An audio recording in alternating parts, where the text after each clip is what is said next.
So Shakur Stevenson comes out and says Errol Spence need to chill out with the 70-30 talk.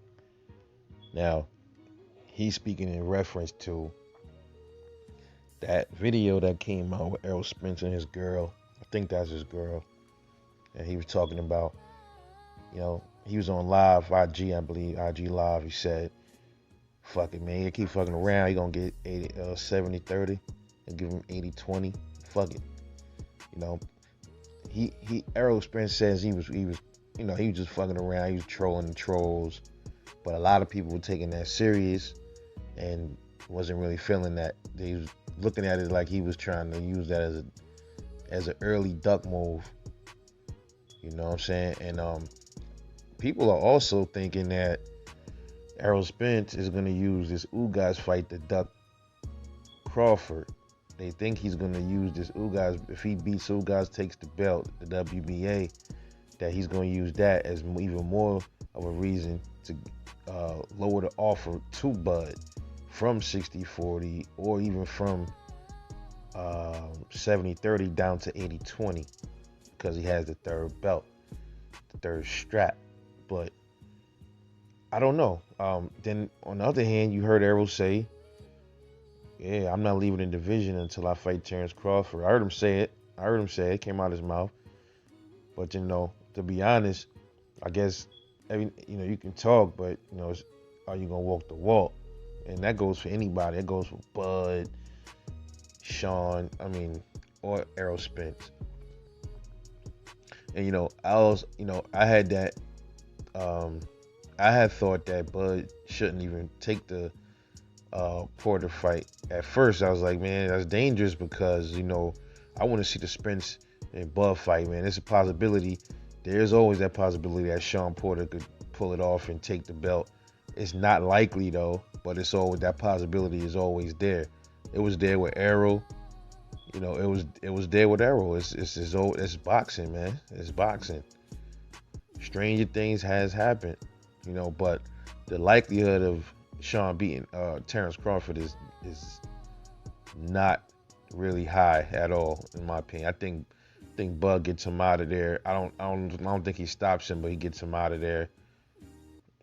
I think though Bud might, if it came down to it, Bud will probably stop Sean Porter.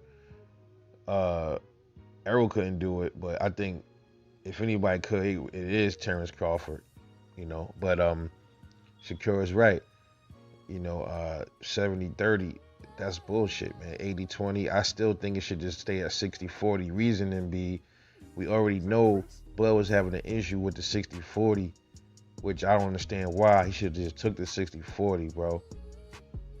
And what make you think, if he ain't want to take the 60-40, what make you think he gonna take the fucking 70-30 or the 80-20?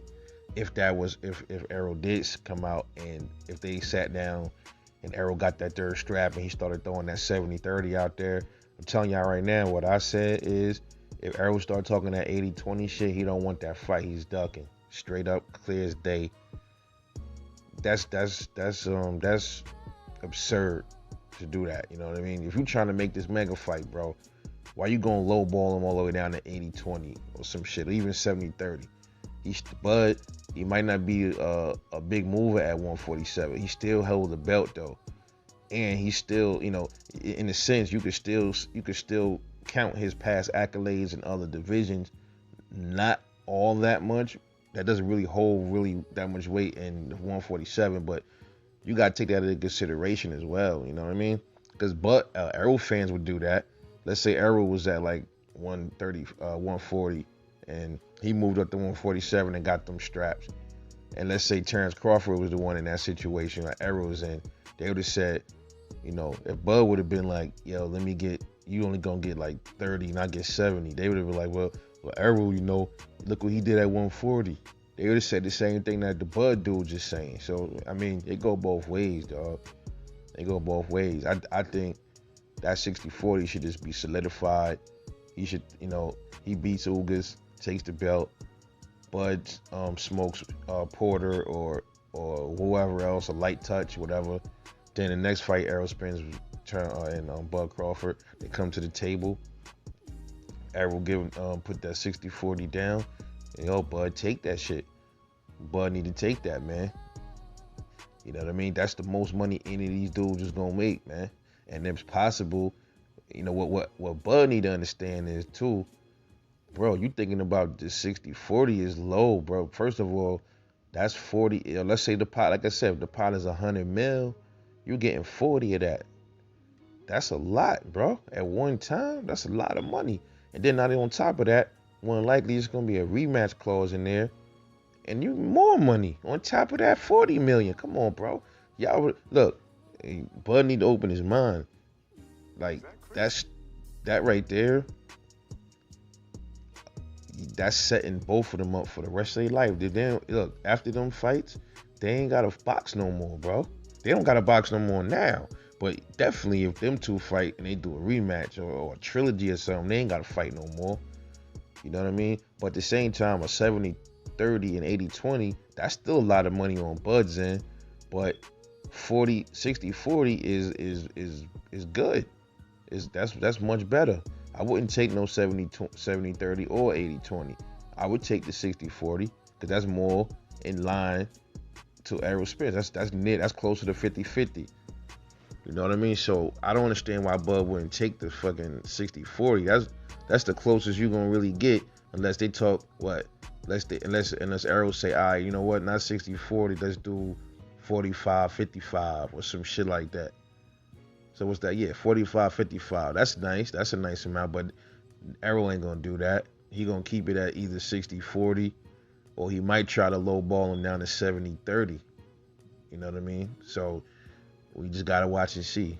But anyway, Shakur is right. You know, if Errol wasn't joking, he do need to stop with that 70-30 shit if he wasn't joking. You know what I mean? But anyway, let me know what you think about what Shakur said. Like and subscribe, drop a comment. I'll catch y'all later on the next one. You've been watching Rebel Life Boxing. I'll holler at y'all later. Peace.